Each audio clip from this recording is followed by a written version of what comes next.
Hello. Wasn't expecting the camera to kick on that quick.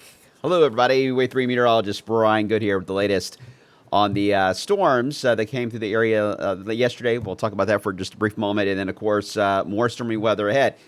We lucked out yesterday here in Louisville and many spots in southern Indiana, in fact, especially. But here in Louisville, we did luck out pretty good.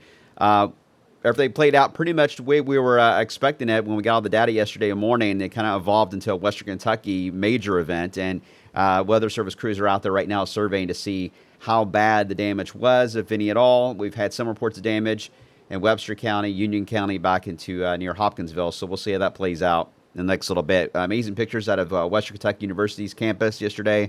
That supercell passing through. And a lot of your pictures that came in from Shelbyville, heading toward areas south of Frankfort. That storm there was very interesting on the radar for quite some time and did produce a funnel cloud. So thanks for all your pictures. It really helps tell the story from what we were seeing on the radar yesterday afternoon.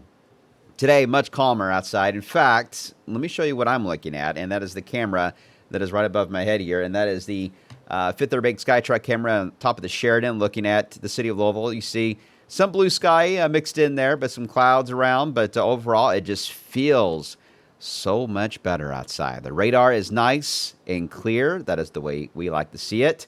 I will say, though, that cloud cover has been stubborn out there. Here's a look at the visible satellite, and when I loop it, you'll see what I'm talking about. It's been stuck across areas of the southern part of the viewing area, and the northern part tried to clear out, but because it is so cold aloft, relatively speaking, that actually produces cumulus clouds to develop. So the cloud cover did react to that and redeveloped along and north of I-64. And you're just dry enough in all levels of the atmosphere to the north where you're going to keep that blue sky holding on for the rest of the day. But pretty much the way it is right now is the way it's going to be until we get closer to sunset. And then we'll start to see, especially the northern edge here, really begin to fade away since they are basically developed because of the sunlight outside.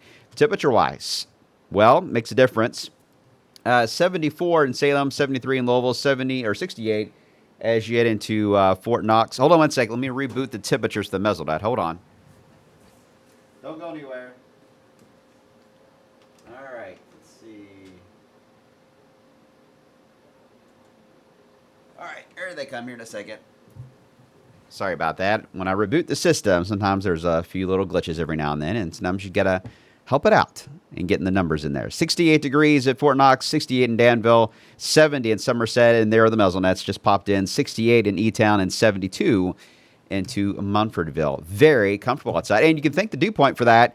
We had dew points in the 70s yesterday. Today, we've got 50s showing up. A few couple of 60s there, here and there, but you can see the deeper moisture is certainly across the southern part of the state. Now, as we go through time, showers and storms will be well across Tennessee into the Mississippi Valley. Tomorrow afternoon, I think we'll have a sunny day.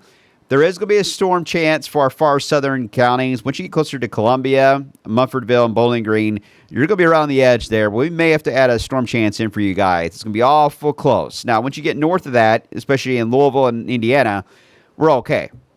But our southern tier, got to watch you guys. They'll fade away for Saturday night. Saturday itself, though, or Friday night, I should say, and Saturday itself, a sunny day. But notice we got storms on either side of us here on Saturday. We got storms across the mountains. This is because of the mountains itself, lifting the air up.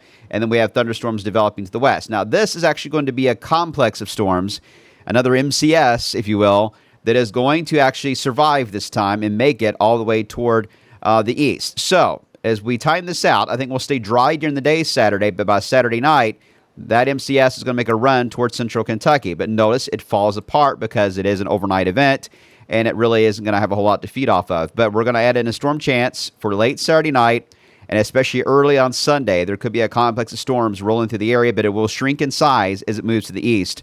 So once again, those of you that are starving for rainfall, you may get left out if this shrinks away too much. You may not get much rain out of this. But we'll watch it as we end Saturday night and early Sunday, and then it'll move off to the east. Now, if you don't get rain from that, I do think if the model trends are right on this idea, you will get rain. Monday night into Tuesday, and really in Tuesday afternoon, you look at the GFS, which is what I'm showing you is the GFS model.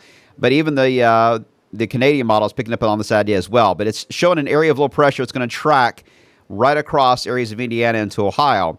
And it's a pretty deep low, enough to create some showers and storms passing through the area. And it would actually allow for a severe weather threat potentially as we head into Tuesday evening, especially a few isolated tornadoes in eastern Kentucky and southern Kentucky. If that path were to hold true, Tuesday night into Wednesday. But nevertheless, we've seen this already this season, and it'll pass on through as we head into Wednesday. We had a low like that a few weeks back, if you remember, kind of similar. We didn't get much out of that when it came to severe weather, but it was interesting to see a low track like that in June, or actually that time it was May. We're seeing another one now developing in June, and that is unusual to see that this time of the year. But we got a few rain chances to talk about, but as far as anything that's going to be widespread, I just don't see that. Everything's going to be very hodgepodge. Our southern counties for the next few days, we got that complex Saturday night rolling through, and then we got that low moving in as we head into about Tuesday or Wednesday that we'll track that could give us a better chance for maybe some widespread rain. I will say after that goes by, as we head into the next weekend, Father's Day weekend, and maybe a few days after that, there are signs of yet another wave of rainfall moving through the area. So it's a nonstop pattern. It just keeps on going here. So that trend will continue. All right, that's it for right now. Enjoy the nice weather outside today and tomorrow, and we'll keep an eye on those Saturday night storms. Andy Weingarten will be in this weekend, of course, tracking those Saturday nights. We'll see you today at 5.